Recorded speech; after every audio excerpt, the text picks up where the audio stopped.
What is up, everybody? It's Cross here, and this is all the stuff I've ordered since I was gone. Of course, we all know the new mystery box gun. If you haven't seen that video, go ahead and check it out, and I just ruined the surprise. So, check that out. Go ahead and like that video. Tell Oxide how he did. He really wants to know. But he did great overall on reviewing this Apex and his gun. He did very good. Just starting out on his very first video he's ever made. But let's go ahead and get on to all the stuff I've ordered. He wanted me to do a build on this gun.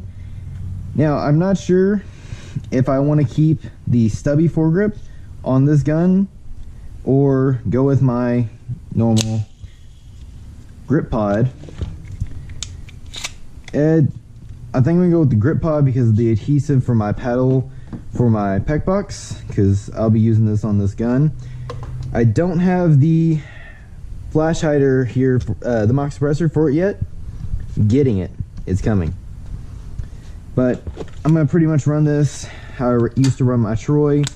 Red dot, optic magnifier. Make it a very modular weapon. And I threw my 1-point sling on it. I made it a 1-point nut. But very useful sling, very comfortable. This is pretty much all I would actually do to this weapon, besides the paint job that's going to be coming to it, because I'm going to be using this in an operation coming up soon.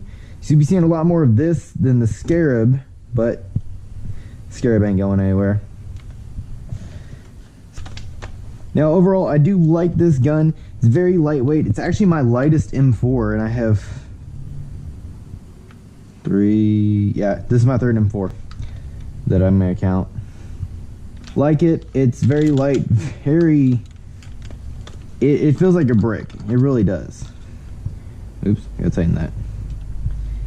Shoots very well. I already have my rotary style hop-up, which the POV did a bad job on recording. But this hop-up is very nice. Hopefully you can actually see it.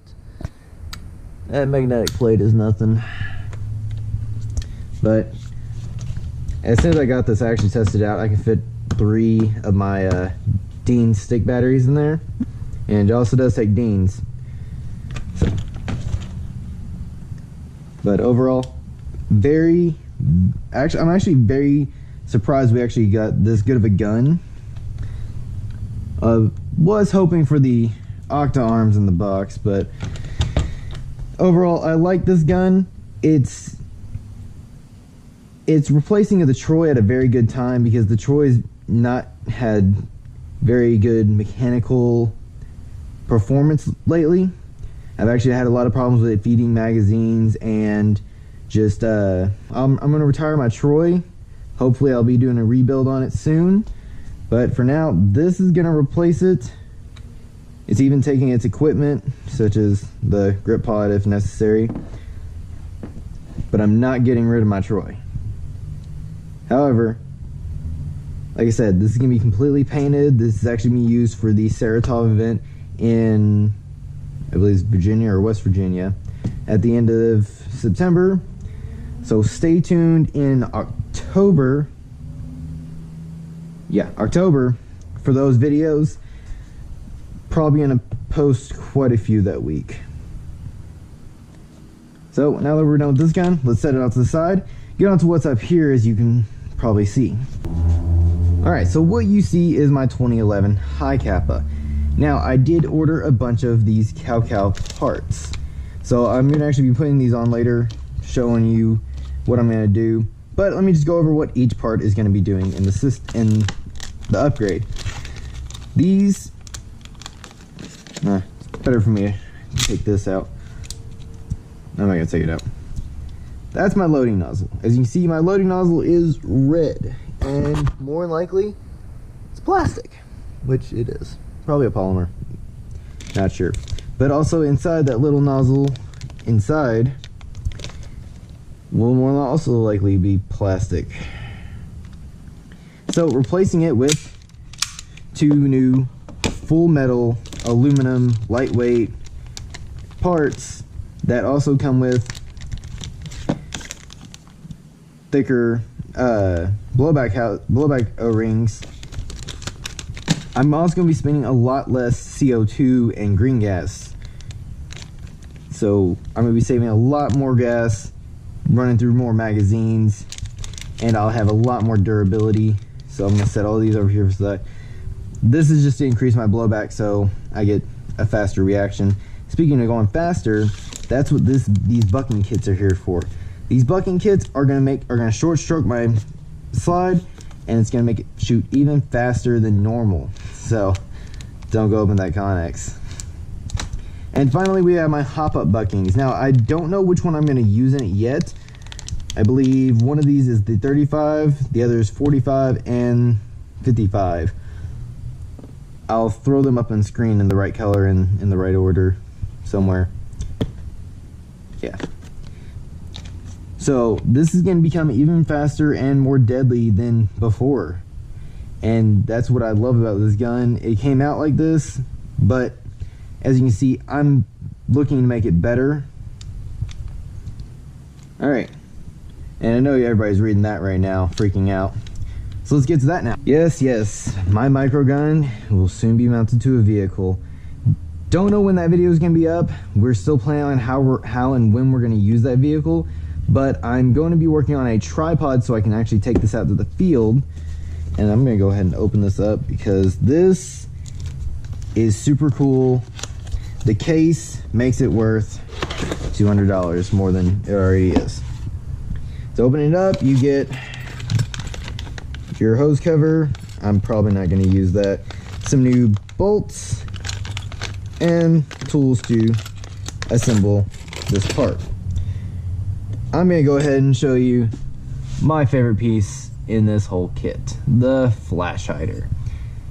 Now I am talking to someone and they're going to get the exact measurements for everything on here, and we're going to build a new flash hider probably through a 3D printer or just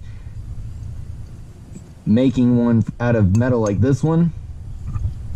But that's a project to be seen later. But I wish they would come with these instead of just the regular barrels, but not disappointed. Love it.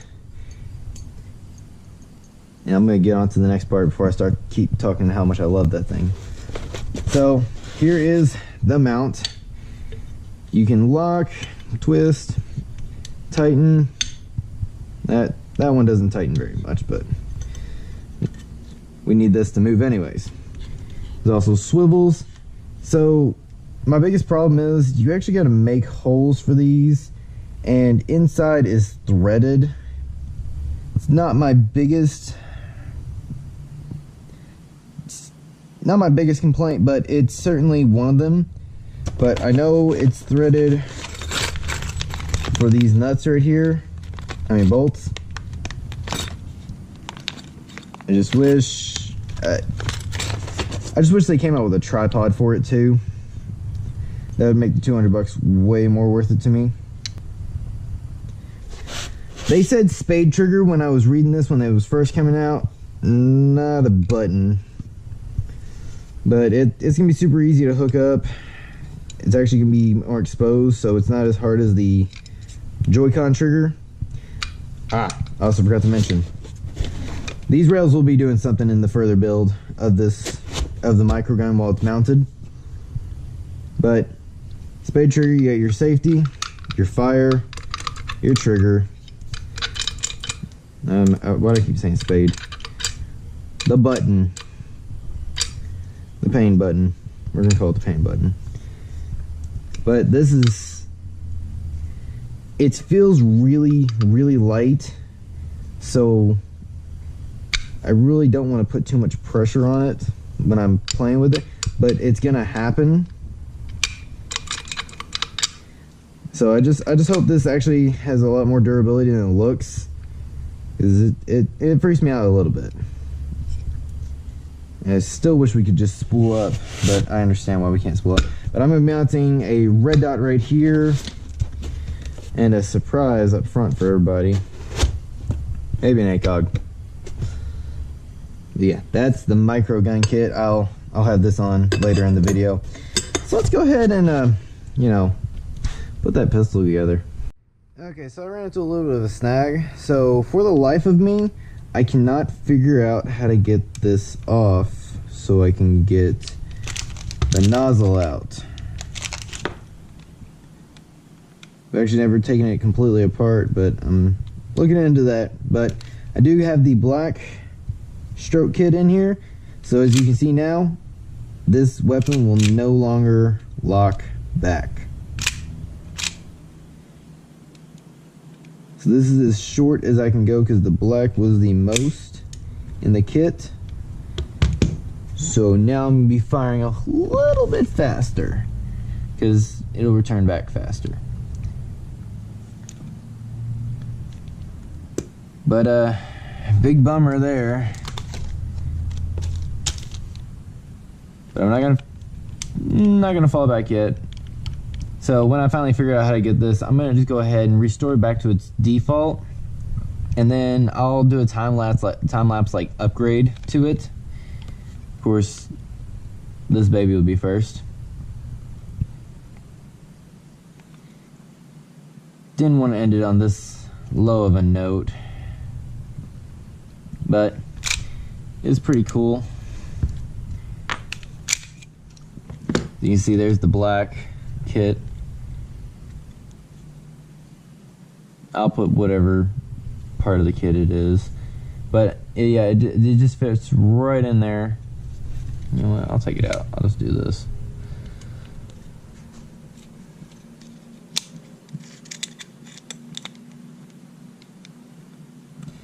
Because it's in here like this, it's actually a little harder to take out. There we go. Yeah, watch this. It's a freaking jet if you let go of it. Yeah, the blacks are a little bit thicker than all the others.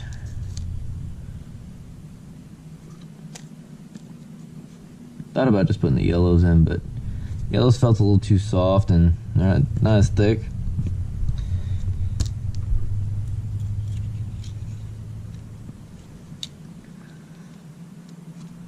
But we'll see how it shoots on game day.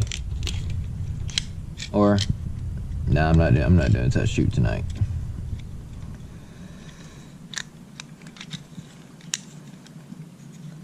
I can tell you, it's a lot harder to put together.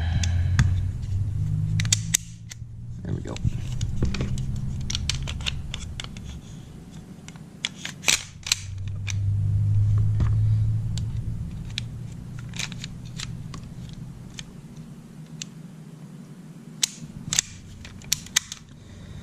Yep. Now no longer locks back. This is gonna be a lot of fun. I want to see how fast I can shoot it now. But these are my main concern. Let's get on that micro gun real quick. This looks so much better. I actually dropped a few BBs when I was actually putting this on because I took the plunger out. But yeah, this looks so much better. So cool. I actually set it a little further back than I should have because I want combat access to that plunger right there. And they don't have like a little funnel. But it looks so much.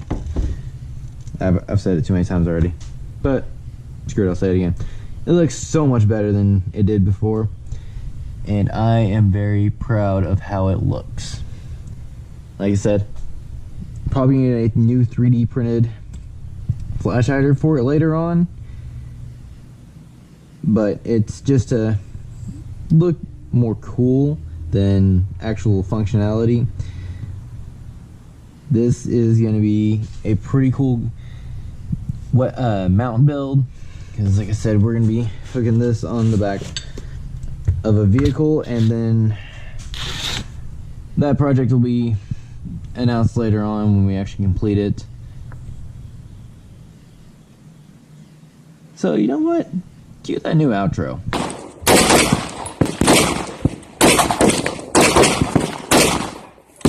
If you like this video, leave a like and comment in the description what you want to see in the future. If you don't, hit that thumbs down, tell me what I can do better, and as always, see you on the field, out at the range, cross out.